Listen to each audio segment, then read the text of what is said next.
G'day, I'm Jacob from Make Science Fun. Thanks for joining me today. In this episode, I'm going to tell you about the time that I broke my tooth. Because I was a bit tight for funds at the time, I decided to fix it up myself and do my own dentistry. Believe it or not.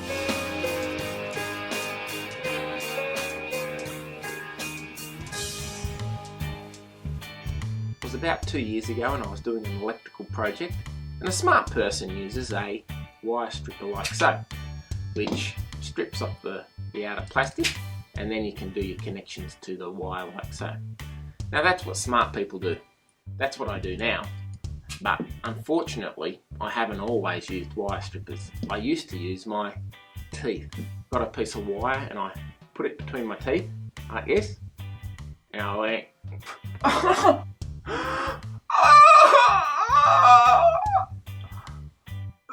the bottom part of my teeth had broken off. Oh, what an idiot. Oh, how stupid am I? Found the bit of tooth. I'm like, oh dear. I went and found my 13-year-old son, Matt. Hey Matt, come over here. He came over here and I went, hi Matt! He's like, whoa! He started crying. Like, ah! He's like, whoa! He's like, whoa! I tell you what though, when you only got half a tooth, you feel pretty uncomfortable around people. When you're talking to them, you're like, alright, how you going? Yeah, and they're like, yeah, I'm pretty good. How are you going? Oh, yeah. And they're going, why are you talking like that? And you're going, why do you think? And they're like, oh. Most smart people would go to the dentist, wouldn't they? Well, the problem was, at the time, I was a little bit tight for funds. It was, near Christmas. The Visa card was pretty maxed out. And I'm thinking, I just don't think I can afford it. And I'm thinking, I'm a smart guy. I can fix things up. Found a bit of tooth, and I'm like, hey, actually fits pretty good. Maybe I can glue it back in. And so, first I tried 5-minute epoxy. Thought, that stuff's pretty strong. Ultra clear. I'll give it a go. So I made up my glue, mixed them up together, put it on my tooth, held it there for a minute or so, and then glued it back in quite well, I thought. And it lasted all of 11 minutes before it bent backwards and dropped off. 11-minute repair. So obviously 5-minute epoxy was not the answer to fixing my tooth. What glue is really quite strong? Super glue.